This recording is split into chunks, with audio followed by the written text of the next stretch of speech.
এসেছি আপনাদের সামনে নতুন সুন্দর একটা ঝকঝকে ব্লগ নিয়ে। আর ভাই দ্বিতীয়া চলে যাওয়ার পর মনটা একটু খারাপই হয়ে গেছিল যে পুজোগুলো দেখতে দেখতে চলে গেল, কিন্তু মন ভালো করার জন্য চলে এসেছে আরো একটা পুজো আর মন ভালো করার একটা উৎসব। সেটা আপনারা সকলেই জানেন, তাও আমি বলছি, সেটা হলো জগদ্ধাত্রী পুজো। তা দেখুন, আজকে আমি এরকম হালকা পাতলা সেজে নিয়েছি, খুব বেশি সাজিনি। তার কারণ হচ্ছে শরীরটা খুব একটা ভালো না, ঠান্ডা গরম ওয়েদার চলছে তো, গলা স্বর শুনে বুঝতেই পারছেন একটু শরীরটা ম্যাচ ম্যাচ করছে। তা কি করব বলুন, সৌরজিৎ আর সোনামা ছাড়লো না, বললো মা চলো কাছের গোড়া থেকেই দেখে আসি, চন্দননগরটা না হয় হোক, মানে থাকুক পরে হবে, যা হোক হলো। তা চলুন, আমাদের এই কাছেরতেই আছে দারুণ দারুণ জগদ্ধাত্রী ঠাকুর হয়, যেমন লাইটিং তেমন ঠাকুর। হ্যাঁ, তাই বলে চন্দননগরের মতো না, কিন্তু যাই হোক চন্দননগর থেকে লাইটিং আসে। তাহলে চলুন, আমিও দেখবো, আপনাদেরও দেখাবো। দেখুন, এবছরের প্রথম ফার্স্ট জগদ্ধাত্রী ঠাকুরের মুখ, মা জগদ্ধাত্রী ঠাকুরের মুখটা দেখে আমার দারুণ লাগলো, দারুণ। হ্যাঁ, এবার বলবেন কোথায় এসেছি বলো প্রিয়াঙ্কা?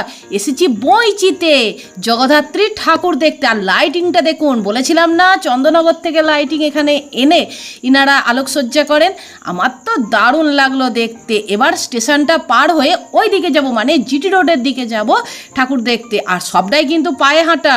আর সৌরজিৎ মোটরসাইকেল নিয়ে গিয়েছিল, মোটরসাইকেলের এন্ট্রি তো ছিল, কিন্তু বড় গাড়ির কোনো এন্ট্রি ছিল না। এরপর চলে এলাম আরেকটা মণ্ডপে। মণ্ডপটা একটু ভেতর দিকে, মানে বাজারের ভেতরে, কিন্তু অ্যাম্বিয়েন্সটা দারুণ সুন্দরভাবে সাজিয়েছে। আমার আর সোনামায়ের রাস্তা দিয়ে এইরকম লাইটিংয়ের তলা দিয়ে যেতে তো দারুণ লাগে, আপনারা জানেন। আর ছোট্টর ওপরে মণ্ডপটা, কিন্তু প্রতিমা সজ্জা অসাধারণ। মায়ের মুখটা দেখলেই মন ভরে যাবে। আর ভেতরের অ্যাম্বিয়েন্সটা দারুণ দারুণ। ডাকের সাজে মায়ের এই মূর্তি, কি সুন্দর, কি মিষ্টতা, আর কি অপরূপ সৌন্দর্য। আর এই রকম সুন্দর সুন্দর মাঝখানে রয়েছে লাইটিং, আর তার সাথে উগরি পাওনা হিসাবে রয়েছে এরম সুন্দর মেলা, যেটা জিটি রোডের দুই ধারে রয়েছে। তাই তো সোনামা বল? হ্যাঁ হ্যাঁ। আর তারপর চলে এসেছি আরেকটা মণ্ডপে। সেটা আবার কিসের তৈরি জানেন? প্রথমে আগে ভালো করে মণ্ডপটা দেখুন, একটা ময়ূরের আদলে, আর পাশে গান বাজছিল, এরকম লাইটিংয়ের আর একটা ফোকাস পড়ছিল, যেটা দারুণ লাগছে। এবার কি বুঝতে পারছেন মণ্ডপটা কিসের তৈরি? ঠিক ধরেছেন, পাখা, প্লাস্টিকের পাখার তৈরি। আমি সোনামাকে বলছিলাম যে সোনামা কাছ থেকে ক্যামেরাটা ধর, তাহলে আরও আমার বন্ধুরা দেখতে পাবে ভালোভাবে। আর ওইটা যেটা দেখছেন থামটা, ওটা হচ্ছে ছোবড়া, তাই না বল সোনামা? ওটা ছোবড়া দিয়ে করেছে, আর পুরোটা পাখার। আর ভেতরের অ্যাম্বিয়েন্সটা ছিল যে গাছ যদি না থাকে তাহলে পাখি বাঁচবে কি করে, পক্ষীরা বাঁচবে কি করে। আমার থিমটা দারুণ লেগেছে, ভেতরটা অসাধারণ। আর এর দেখুন, এরকম একটা ভদ্রলোক হাতে কাগজ নিয়ে সাইনবোর্ডে এরকম লেখা রয়েছে, আমার খুব সুন্দর লাগলো। ভেতরের অ্যাম্বিয়েন্সটা প্রচুর ছোট্ট ছোট্ট আর্টিফিশিয়াল গাছ রয়েছে, আর ভেতরটা পুরোটা একটা জঙ্গল টাইপের করেছে। আমার সব মিলিয়ে দারুণ। কিন্তু এবার চলুন আস্তে আস্তে ভেতরের দিকটা প্রবেশ করি। ভেতরের দিকে লাইটিংয়ের ওপরটা দেখুন, সিলিংটা ঘুরছে, কেমন ছোট ছোট সোলার পাখি করা আছে, আর এরকম ঘুরছে, আর দারুণ সুন্দর লাগছে ভেতরের অ্যাম্বিয়েন্সটা। একটা সুন্দর হালকা মিউজিক বাজছিল, আর সৌন্দর্য লাগছিল। কিন্তু ভেতরে বেশিক্ষণ দাঁড়াতে দিচ্ছিল না, এটা তো একটা প্রবলেম, কারণ ভিড় হয়ে যাচ্ছে ওই জন্যে। আর তারপর দেখুন মায়ের মুখটা, আর এতটাই বড়টা হাইট ছিল যে আমাকে ওটা লম্বায় ছবিটা করতে হয়েছিল। তারপর চলে এসেছিলাম আরেকটা মণ্ডপে। এখানে আবার 20 টাকা দিয়ে টিকিট কাটতে হয়েছিল। তার কারণ হচ্ছে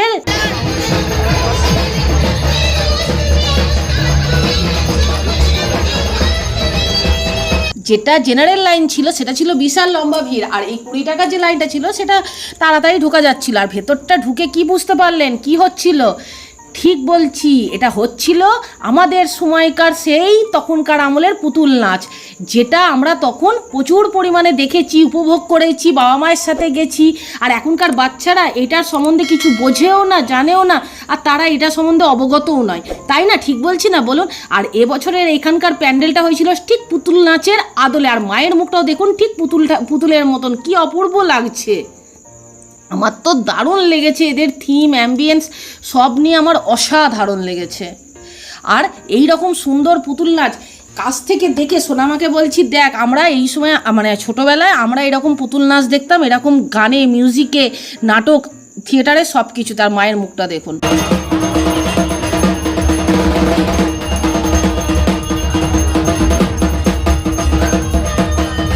অষ্টমীর সন্ধ্যায় ওখানে হচ্ছিল সন্ধ্যা আরতি দেখে তারপর চলে এলাম একটা রেস্টুরেন্টে, এখান থেকে এক প্লেট মোমো অর্ডার করলাম। আর তারপর সোনামা আর সৌরজিৎ মোমো খেলো, মোমোটা নাকি খেতে দারুণ ছিল, ব্যাপক, আমার তো শুনেই ভালো লাগলো। দেখুন ওখানে তো মোমো, চিকেন মোমো অর্ডার করা হয়েছিল, খাওয়া হচ্ছে। আর এবার দুটো রোল অর্ডার করা হয়েছে, একটা আমার আর একটা হচ্ছে সোনামায়ের। এখন রোল খাওয়া হচ্ছে।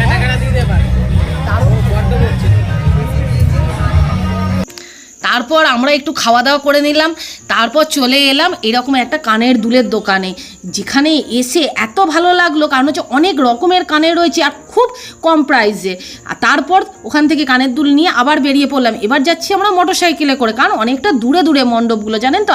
চলার পথে এইরকম সুন্দর সুন্দর লাইটিং, দারুণ লাগছে, মনে হচ্ছে যেন চন্দননগরের মতন একটা ভাইবস আসছে।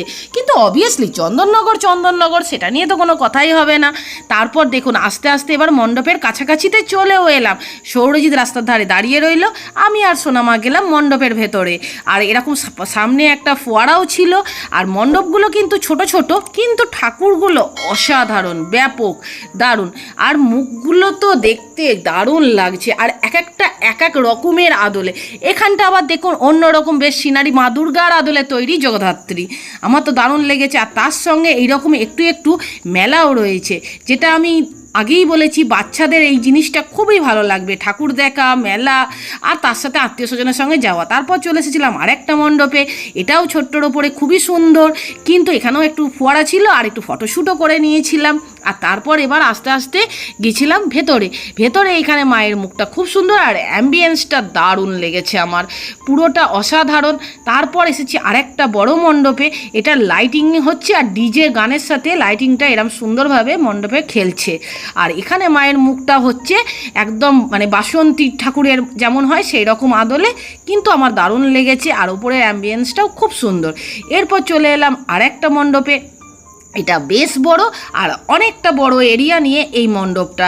ভেতরের কাজগুলো খুব কারুকার্য সুন্দর, আর প্লাস্টিকের যে আমরা চামচে করে ঘুগনি খাই ধরুন মেলাতলায়, সেই প্লাস্টিকের চামচ দিয়ে হচ্ছে এই মণ্ডপের ডেকোরেশনটা।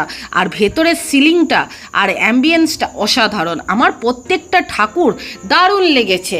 যে কাছের গোড়ায় এত সুন্দর বইঁচিতে যে এত মণ্ডপ মানে হয়, ঠাকুর হয়, সেটা আমি আগেও জানতাম, আগেও এসেছি, কিন্তু যত বছর যাচ্ছে তত নতুন নতুন জিনিস তৈরি হচ্ছে। এটা তো স্বাভাবিক, এটা তো হতেই হবে, কারণ যুগের সাথে তাল মিলিয়ে তো আমাদের সবাইকেই চলতে হয় বলুন। আর আলোকসজ্জা কি বলবো আপনাদের, দারুণ।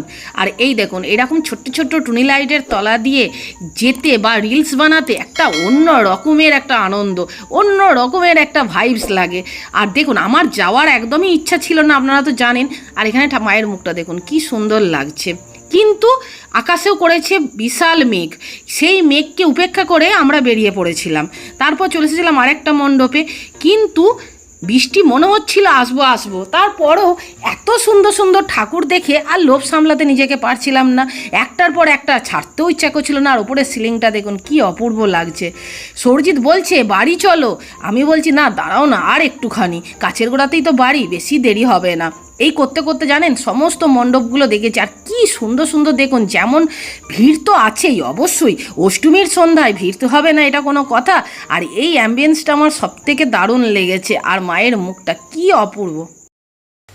দেখুন কথা বলার পর্যায়ে নেই, প্রচণ্ড পরিমাণে দেখুন চান করার মতন ভিজে গেছি। হঠাৎ করে ঠাকুর দেখে আসার সময় মাঝ রাস্তা থেকে চরম বৃষ্টি, আমি তো ভিজেইছি, তার সঙ্গে দেখুন মেয়েও ভিজে গেছে। তাই চলুন আগে চেঞ্জ করে নিই। আর ভিডিওটা যদি আপনাদের ভালো লেগে থাকে তাহলে প্লিজ ছেড়ে যাওয়ার আগে আমার চ্যানেলটাকে সাবস্ক্রাইব করে দিয়ে আমার পাশে থাকবেন।